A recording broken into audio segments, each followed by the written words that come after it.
Winnie and Arnold, thank you for telling everybody who I am, because often people don't know.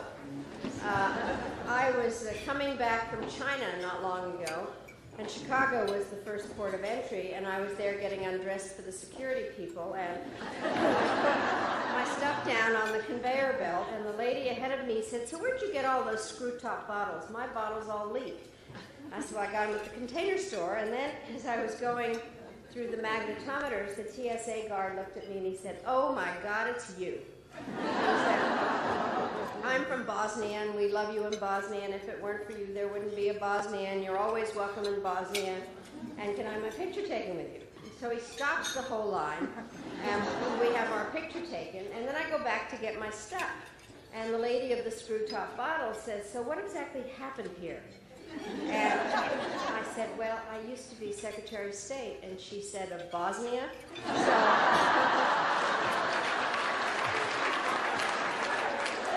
So thank you, Winnie and Arnold, for clearing that up. And I really want to thank you, both of you, for all the wonderful things that you have done to serve this community and many others, and all the work that this great organization does. Arnold, you and Joan really have been stalwarts in so many good causes, and it's wonderful to see you here again this evening. And Laurel, I think what you have done to pull this all together, and clearly your great energy, and thank you very much for what you've done. And there are no words to describe Winnie and our friendship, which she has told you about a little bit. I have no better friend. I admire everything that Winnie has done, and she has devoted her life to good causes. And Winnie, thank you very, very much for everything.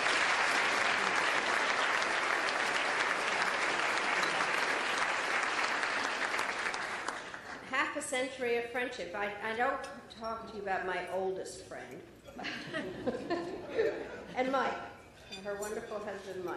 I'm delighted that we're here together. So Winnie talked a little bit about our background. Well, let me fill it in a little bit more. When I arrived in Great Neck, I wanted more than anything else to fit in, and it was just before Thanksgiving, and so we were all singing "We Gather Together" to ask for God's blessing. But I heard this one person asking for God's blessing, and I thought, who's doing that? And I realized it was I, because I had a very British accent. And there's nothing I wanted more than to just be a bona fide American. And so I worked very, very hard to get rid of my British accent and to fit in. After we landed in New York, my father decided that he wanted to stay in the United States. He asked for political asylum. And we went out to Colorado, where he had a job teaching at the University of Denver. We had no idea where Denver was. My parents bought a car, and we kept driving. And my mother said, "Well, I'd heard that Denver was a mile-high city, but we're not going up, so maybe we're going the wrong direction." As I said, all I wanted to do was fit in, which was not easy given my parents. My mother was, and Winnie and Mike knew her, was a delightful nut who read, and her hobby was really reading poems to people at dinner parties. And what she did was tell various men that she sat next to while their wives were sitting on the other side that they would meet mysterious women. And that didn't always go over so well. My father also wanted to fit in, and he decided that in Colorado the way to fit in was to fish. So he went fishing. The only problem was that he fished in a coat and tie. And he was very serious. And in high school, when I went out on a date, he would follow along behind in his car and then invite the poor boy in for milk and cookies. And so until I went to Wellesley, I didn't have a lot of second dates. I did love Wellesley, and we were just talking about what an amazing school it is. But I have to say, and I think Winnie will admit, that it was a period, and some of our other class of 59ers here, that we were really being groomed to be very interesting wives. And the truth is that our graduation speaker, who was the Secretary of Defense at the time, Neil McElroy, told us that that was our responsibility to raise interesting children. Now, I have very interesting children, but I do think that in truth, we were a little bit schizophrenic in our day and age. We were still part of the silent generation, content initially to take a back seat to our husbands, but we were also in the process of transition. More and more, we would resent being patronized, and increasingly, we thought about having careers of our own. And without question, we wanted to be judged as individuals, not as reflections or appendages of someone else. And as evidence of this, I was, by the standards of 1950s, a rebel. I was determined to get a good job, to further my interest in journalism, and so refused to get married immediately after graduation. I waited 3 days.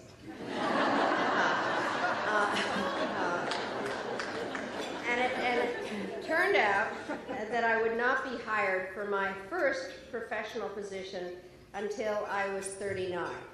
And even then, I never considered the possibility that I might someday end up as Secretary of State. And it's not that I lacked ambition, it's just that I'd never seen a Secretary of State in a skirt.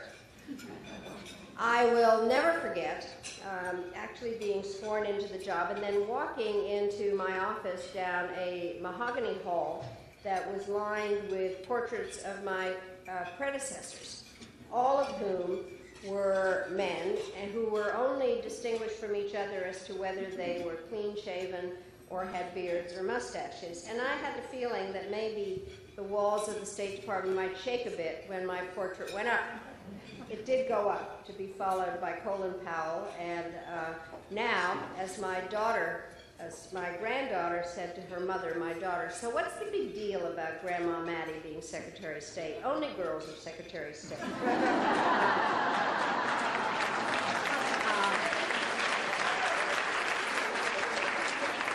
And I know somewhere there's some little boy hoping that someday maybe he'll be Secretary of State.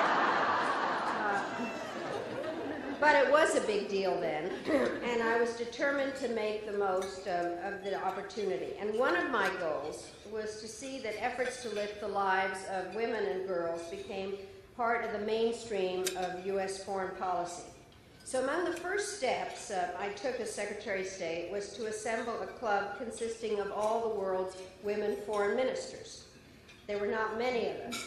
We called ourselves the Fearsome 14, but we magnified our influence by agreeing always to take each other's telephone calls. And when some of the men complained about it, we told them that they could have themselves replaced by women, and then they stopped arguing with us. I think that I served in government doing foreign policy for almost a dozen years, and I have to tell you that in that time I ran across quite a few self-described experts who treated the protection of women's rights as a secondary concern. Of course, the problem of gender discrimination is not limited to any one particular country or tradition. It's a global problem demanding a global response, because around the world, women remain an undervalued and underdeveloped human resource. And that is not to say that women have trouble finding work. In many societies, they do the vast majority of the work, but they don't own land, aren't taught to read, can't obtain credit, and don't get paid. And this matters because when women have the power to make their own economic and social choices, the chains of poverty can be broken and families are strengthened, the spread of sexually transmitted disease slows, and socially constructive values are more likely to be handed down to the young. In recent years, women have made great progress in gaining legal recognition of their rights, but often, even if the laws on the books are changed, the reality in villages and communities has not. So appalling abuses are still being committed against women, and these include coerced abortions and sterilizations, ritual mutilations, dowry murders, honor crimes, and even the killing of infants simply because they are female. Some say all this is cultural and we can do nothing about it.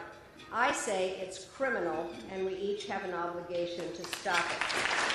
As Secretary of State, I was privileged to represent our country in nations across the globe, and I had many meetings with high officials in fancy offices, but these were not the meetings that I remembered the most. The people I will never forget are those I encountered in remote villages and rehabilitation centers, in health clinics, and safe havens for refugees. Too often, women are forced to play the role of victims, a role that we do not choose, but in the absence of power cannot escape. The good news is that women's empowerment is gaining ground because so many brave women have been unwilling to accept anything less. Now, last month, I was honored to receive an invitation to the White House to participate in the program honoring International Women's Day. During this event, the speakers were encouraged to be creative and not just talk about the issues, but to do something artistic like sing or dance. For me, this was a dangerous temptation, which you will be relieved to know that I resisted. Instead, I chose to read a poem that, as I told the President, had been written by Marge Piercy, the granddaughter of a community organizer from America's Midwest. The poem is about the importance of groups such as the Long Island Fund, and it's about why we're here tonight, and it begins with a question to women through the ages. What can they do to you? Whatever they want. They can set you up, they can bust you, they can break your fingers, they can burn your brain with electricity, they can take your child, they can do anything you can't stop them from doing. How can you stop them? Alone you can fight, but they roll over you. But two people fighting back to back can cut through a mob. Two people can keep each other sane, can give support, conviction, love, hope. Three people are a delegation, a committee, a wedge. With four, you can start an organization. With six, you can rent a whole house and hold a fundraising party. A dozen make a demonstration. 100 fill a hall. 1,000 have solidarity and your own newsletter. 10,000 power and you have your own paper. 100,000 your own media. 10 million you own a country. It goes on one at a time. It starts when you care to act. It starts when you do it again after they said no. It starts when you say we and know whom you mean, and each day you mean one more.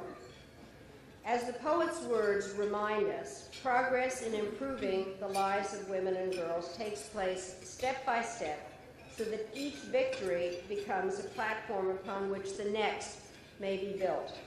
For almost 20 years, this wonderful Long Island Fund has been a vital contributor to this process of building and expanding our network, of creating hope, and of preparing the ground for new breakthroughs. So in closing, I'd like to congratulate everyone who is here and to all of you that have done so much in the past. And for what you're doing now and will accomplish in the future, I salute you. And for your very kind attention and warm welcome, I thank you very much.